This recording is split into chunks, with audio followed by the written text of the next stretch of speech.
Bonjour à tous, bienvenue sur ma chaîne. Donc ce calcul-ci, c'est un autre calcul de résistance en série, un tout petit peu plus compliqué que les autres. Vous avez une formule en plus, donc c'est la loi de Coulomb. Donc qu'est-ce qu'on vous demande? On demande de trouver R1, R2, R3 et R4. Donc là vous avez les formules, données, les inconnus, et là pour mettre la solution. Donc on va commencer. On va premier chercher l'intensité qui passe dans les résistances. Donc on utilise la loi de Coulomb. I, merci. Donc I égale Q sur T. 420 coulombs, donc ça reste comme ça. Donc 420 coulombs divisé en 2 minutes 20. Le temps on doit le changer, donc 2 minutes ça fait 120 secondes, plus 20 secondes, donc ça fait 140 secondes. C'est égal à 3 ampères. Donc on a 3 ampères qui passent dans le circuit. 3 ampères. Après, on peut trouver R4, la résistance de R4. On fait R égale U sur I, ce qui donne 10,2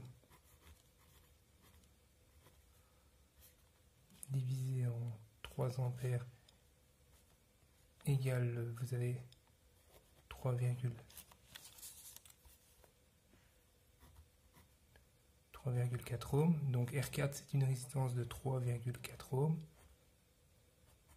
Voilà. Après on peut trouver la résistance R3.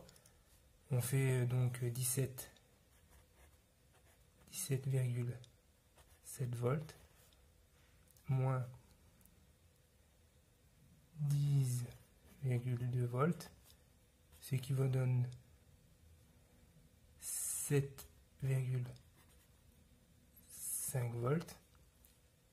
Donc après on fait, pour trouver sa résistance R3, et bien on fait U sur I, ce qui donne 7,5 divisé en 3 ampères égale 2,5 ohms. Donc la résistance R3 est de 2,5 ohms. Après, pour retrouver la résistance de R2, ben on sait que entre R2 et R4, ça consomme 5400 joules en 1 minute 40. Donc on utilise cette formule-ci, la formule de la puissance. Donc on fait P, on transforme la formule W sur T, ce qui fait 5400 joules. Comme c'est 1 minute et 40 secondes, donc 1 minute c'est 60 secondes, plus 40 ça fait 100 secondes, divisé en 100 secondes, égale 54 watts. Donc sa puissance est de 54 watts. Après, pour trouver donc sa résistance, c'est résistance R2, et bien on fait donc 54 watts. On trouve le U, donc attention, on fait U, on utilise la formule de la puissance, donc 54 watts, divisé en 3 ampères, ce qui donne 18 volts. Donc la tension ici de 18 volts. Donc après on fait 18. On fait donc, comme on sait qu'on a 18 volts qui est ici, de là à là, 18 volts, on fait 18 volts. 18 volts moins 17,7 volts, ce qui nous donne 0,3 volts. Donc cette résistance-là consomme 0,3 volts. Et après, on n'a plus qu'à faire la loi d'Ohm. On fait R2 égale U sur I, 0,3 volts sur 3 ampères, ce qui nous donne exactement 0,1 ohm. Donc R2 est égal à 0,1 ohm. Après, pour trouver R1, on fait pareil. On fait, on fait le U de R1, donc c'est égal à U total moins U de RBE, U de RBE, ce qui donne 30 volts moins 18 égale 12 volts. Donc ici, on a 12 volts.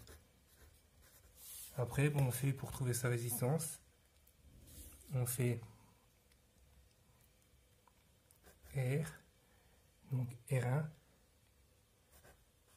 c'est U1 sur I, ce qui fait 12 volts sur 3 égale 4 ohms. Donc la résistance R1 est de 4 ohms ici. Donc après pour vérifier tout ça,